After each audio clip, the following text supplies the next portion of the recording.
man. I came here to win rings, not babysit. And Luka Dončić didn't try to dress it up. He didn't hint at it or tiptoe around the message. He delivered it plainly. He's here to win championships, not to look after anyone else. And with that single line, the atmosphere around the Lakers instantly tightened. One statement was enough to send shockwaves through the entire organization. This isn't a calm locker room we're talking about. It's a team already balancing on a razor's edge. Agents watching closely, pressure building in the front office, but LeBron James stepping firmly into the role of defender and leader. Then there's that leaked group chat people still refuse to fully confirm or deny. Add it all together, and the tension becomes impossible to ignore. And the truth is, this friction didn't just appear overnight. It's been quietly building for years. So here's the real question. Can the Lakers honestly chase a championship if the rotation starts to feel like a political game?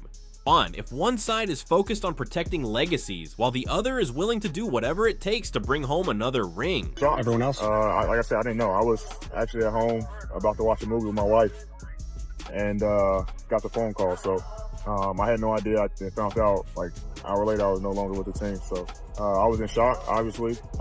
Had no idea that, it was happening. I mean, now it's, I'm kind of over it and just kind of, getting ready to play with that. Let's hear the honest takes in the comments, because this goes beyond basketball. This is what happens when influence, ego, and pressure all crash into each other at once. To understand how things reached this point, you have to go back to the moment everything shifted, February 1st, 2025, the day the Luka Dončić-Anthony Davis trade was finalized.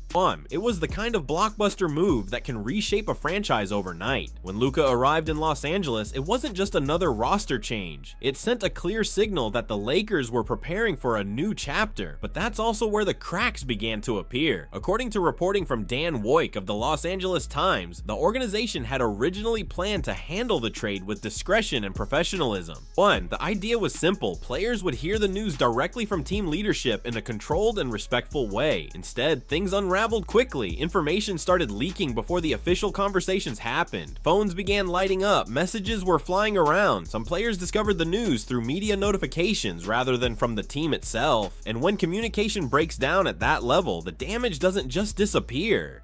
As for veterans who had built strong connections with Anthony Davis, the move felt abrupt, almost impersonal. And for LeBron James, the situation was layered. In public, he showed support for the direction of the team. Behind the scenes, though, there was clearly a lot more to process. All over the place, obviously, we had a big win, huge win in the Garden. I was out. That was my family dinner and had the news. And the first time I heard, I thought it was for sure fake. Hope. People messing around, whatever. But then when AD called me, AD FaceTimed me. Talked to him for quite a while, and even when I got off the phone with him, it still didn't seem real, and it still pretty much didn't seem real until I saw Luka today, and then I saw a clip of AD at the Dallas shooting. That's when it finally hit me all the way. And for Luka Dončić, stepping into that situation meant entering a locker room that hadn't fully found its footing yet. The group wasn't completely aligned, the atmosphere wasn't completely settled. And it certainly didn't feel like it belonged to him just yet. Then came media day. Cameras were rolling, reporters were locked in, and every answer was being dissected. Luka stayed composed, but his message was unmistakably clear. He said he came to Los Angeles to win championships, not to babysit anyone. No player was called out directly, but the implication didn't need names. Everyone in the room understood the weight behind those words, because when a franchise is juggling legacy, all family connections, and the urgent chase for another title, even a single sentence can land like a lightning strike. From that point forward, the story stopped being just about basketball, and the way the trade news originally surfaced only added more fuel to the fire. Instead of players hearing the update through a private call from team leadership, the information spread through social media first. According to reports, Bronny James saw Shams Charania break the Luka Dončić-Anthony Davis trade on X and immediately dropped the link into the Lakers team group chat. No prior message from the front office, no preparation, just a notification ping and a headline that instantly turned the entire franchise upside down. Luka's in pretty deep, kicks it into the corner. Bronny getting the start tonight.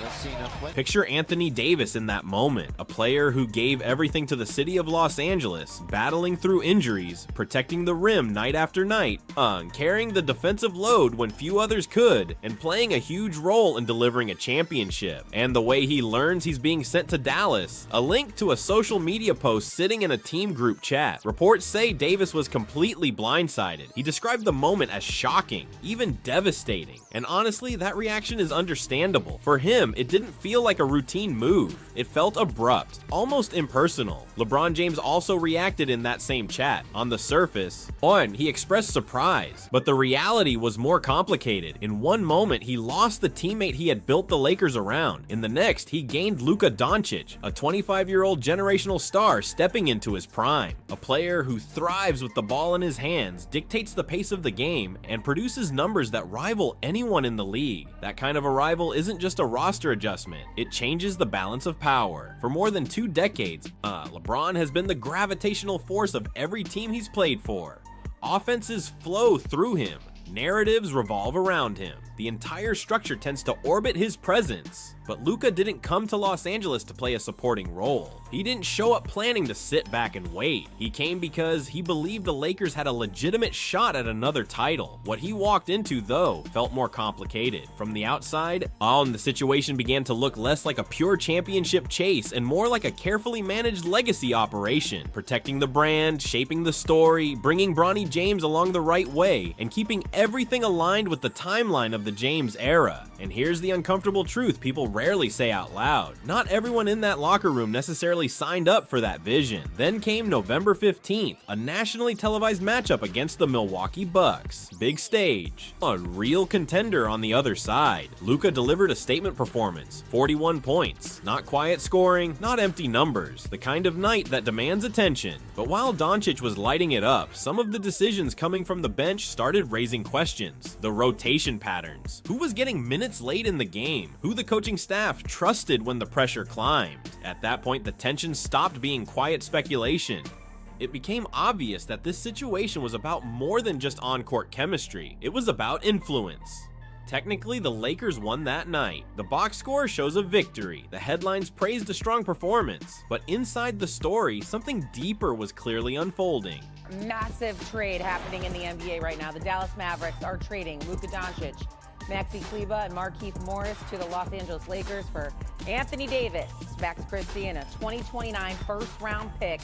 It's a 3-team deal that includes Utah. But if you dig a little deeper, the numbers start to paint a different picture. Bronny James logged about 10 minutes that night. He went 0 for 2 from the field and didn't leave much of a mark on the game. More importantly, during the stretches when he shared the court with Luka Dončić, the Lakers' net rating dipped to -4.2. That's not a trivial stat. It means that even with one of the league's most powerful offensive engines orchestrating the offense, the lineup was still getting outperformed. And it wasn't because of Luka, it was because the surrounding pieces weren't holding their end. Coaches noticed those details immediately. For J.J. Redick, in his first season as head coach, that game reportedly pushed things to a boiling point. Observers say he looked visibly irritated on the sideline, repeatedly urging Bronny to shoot when the opportunity came, telling him to stay aggressive and stop second-guessing himself. Eventually, Redick subbed him out, and he never returned to the floor. That moment carried weight, especially considering the background surrounding Redick's arrival. There had already been talk that LeBron James supported Redick's hiring, and with that support came an unspoken expectation. Bronny wouldn't just sit at the end of the bench. He would receive legitimate minutes, not late game garbage time, actual rotation opportunities, even while the team was supposedly locked in on chasing a championship.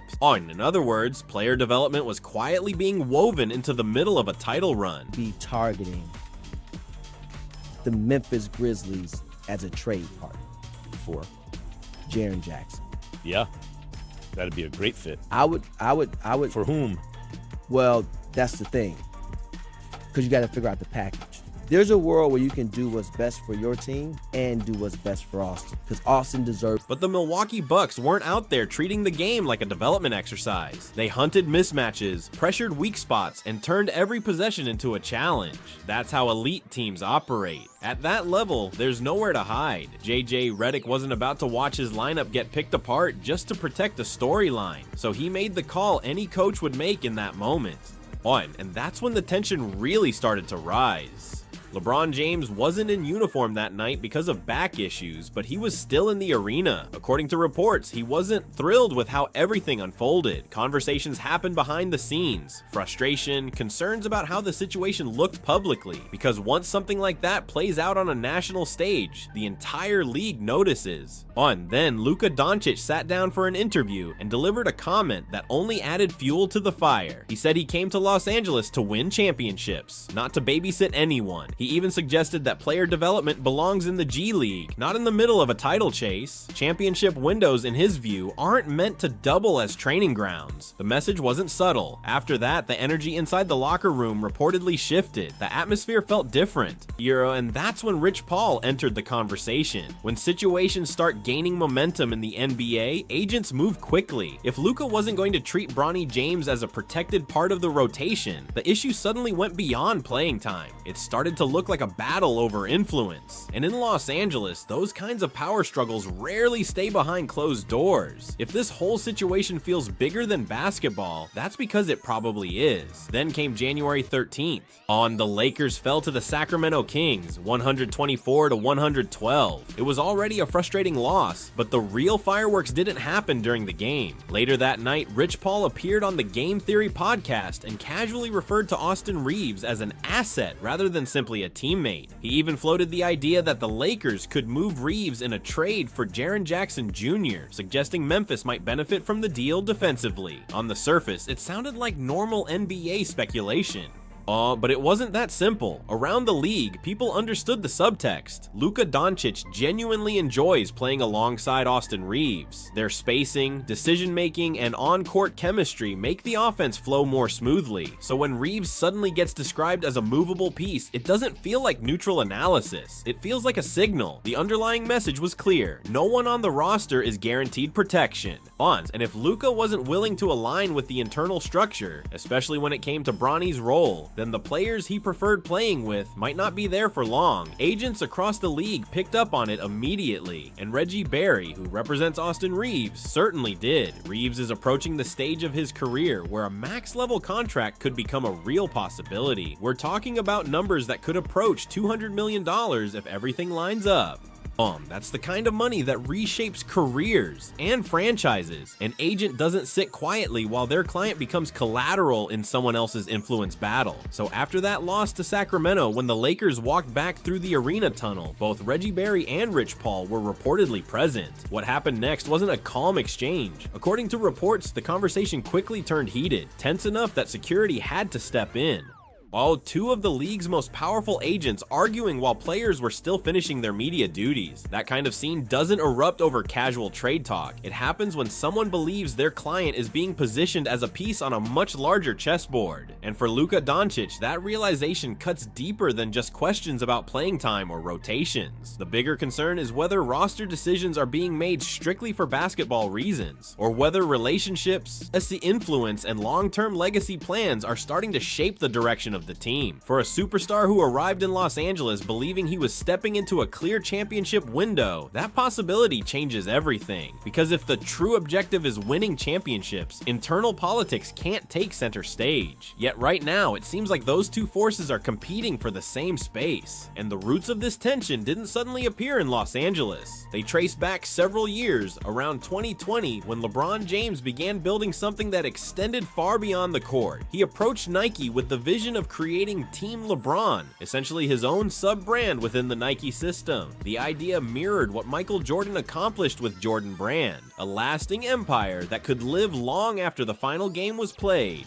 The parallel to Jordan wasn't accidental, it was deliberate. For most of his career, LeBron has chased basketball greatness. Off the floor though, he's been pursuing something equally powerful: permanence, a brand, a legacy, something that continues to grow even after retirement. And when he talked about the future faces of that movement, one name stood out: Luka Dončić. LeBron openly praised Luka's creativity, the way he controls the pace of a game, and the global appeal he brings to the sport. In many ways, Luka looked like the perfect centerpiece for that vision, but the story didn't unfold that way. Instead of joining LeBron's Nike ecosystem, Luka signed with Jordan Brand, the very company tied to the legend LeBron has been compared to his entire career. That decision wasn't random. It carried symbolism. Every time Luka steps on the court wearing the Jumpman logo, putting up MVP-level performances, it quietly reinforces that choice. It's not just about talent, it's about alignment. Luka connected his identity to Jordan's legacy, not LeBron's. And LeBron has even admitted that decision stung a little. He once said it would haunt him in a small way. An unusually candid moment, because the conversation isn't really about sneakers, it's about identity and legacy. Luka isn't framing himself as the next LeBron. In many ways, he's positioning himself in the Jordan conversation. That's the level he believes he can reach. And the market reflects that confidence. Global jersey sales, signature shoes, highlight culture, international fan appeal. The branding mirrors the ambition. Fast forward to late November 2025 during a Lakers game. The whistle blows, dead ball, routine pause in the action. Luka walks over to LeBron and extends his hand for a quick low five, the kind of casual gesture teammates exchange a dozen times a night. LeBron looks at him and doesn't respond. It's subtle, almost easy to miss. But in the NBA, body language speaks volumes. Moments like that carry weight, especially when respect, rivalry, and history are layered together. Luka's hand stays out for a second. LeBron walks past. No tap, no acknowledgement. The cameras caught it. Teammates noticed. Fans replayed it again and again online. It wasn't just an awkward missed gesture. To many people, it felt like years of underlying tension compressed into a few seconds. Because LeBron isn't simply looking at a young star he's mentoring anymore. He's looking at the player who declined his brand, the player who aligned with Jordan, the player who now shares, sometimes even commands, the spotlight in Los Angeles. And history adds another layer. For 2 decades, LeBron has chased the championship benchmark set by Michael Jordan's 6 rings. Meanwhile, Luka entered the league, signed with Jordan Brand, and started receiving comparisons to that same legacy before he even turned 30. That's emotionally charged territory. Then there's the numbers. LeBron's usage rate dipped to around 28%. For most players, that would still represent a major offensive role, but for LeBron, whose teams have revolved around him for more than 20 years, it signals a shift. Possessions start somewhere else now. The ball moves through another star. That's not just a statistic, it's a change in the hierarchy. Instead of quietly embracing the adjustment, some post-game interviews began to sound almost theatrical. LeBron talked about sacrifice, about doing what the team needs, framing the shift as a personal concession for the greater good. But there's an uncomfortable contrast running alongside that narrative. Bronny James was still posting modest numbers, limited minutes, difficult defensive matchups, and a relatively small role. Meanwhile, Luka Dončić was carrying a massive share of the offensive responsibility. So when LeBron James appeared on ESPN and mentioned that if the Lakers were depending on a veteran version of him to anchor the defense, then something wasn't right with the team. The comment didn't feel accidental, because Luka Dončić has never built his reputation around defense. His identity is built on controlling the offense, creating plays, scoring in volume, and dictating the pace of the game. So when defensive responsibility becomes a public talking point, people naturally start connecting the dots. Whether it was intentional or not, the remark carried an edge, and that's where the real tension sits. It isn't about a single missed handshake. It isn't about one interview quote. It's about the balance of influence shifting in real time, and neither side fully stepping aside. Inside a team that's supposed to be chasing a championship, that kind of dynamic is difficult to ignore. Everyone in the building can feel it. When you step back and look at the situation, the criticism surrounding Luka Dončić's defense begins to feel a bit selective. Highlighting Luka's defensive shortcomings while Bronny James holds a rotation role is a hard argument to sell, especially when Luka is logging heavy minutes, carrying the offense, and producing at an elite level. That's why some analysts started questioning the bigger picture. Is the primary focus truly winning a championship or managing the public image around the James brand? The moment at Madison Square Garden pushed that debate into the spotlight. On ESPN, Stephen A. Smith criticized Bronny after a difficult game, 0 for 7 from the field with limited impact. His point wasn't personal, it was performance-based. He suggested that more time in the G League might help Bronny's development. Then, during the Lakers versus Knicks game, LeBron walked over to Smith courtside and confronted him mid-game. Cameras captured the moment. Arena security noticed. The tension was obvious. Some people saw a father standing up for his son. Others saw a global superstar applying pressure to a media voice. Either way, it reinforced the perception that emotion might be interfering with structure. Next came the February 5th trade deadline. Across the league, contenders were making aggressive moves, adding depth, strengthening weak spots, pushing their rosters toward playoff readiness. The Lakers made a move too, sending Gabe Vincent in exchange for Luke Kennard. The deal added shooting and floor spacing, but it didn't provide the defensive support many believed Luka needed. At the same time, rumors about a potential framework involving Draymond Green quietly disappeared. Reports suggested the asking price was simply too high, and speculation followed. Were certain players on the roster essentially untouchable? Meanwhile, Luka was playing nearly 38 minutes a night, often showing visible frustration over defensive breakdowns. Yet the reinforcements he needed never fully arrived. Then Charles Barkley addressed the situation directly on Inside the NBA. His message was blunt: the Lakers should hand the team over to Luka Dončić and Austin Reeves. His reasoning was simple. You don't commit superstar level money to a player and then ask him to operate like a third option on a championship contender. The comment struck a chord because it wasn't about disrespecting anyone's legacy. It was about structure, about hierarchy.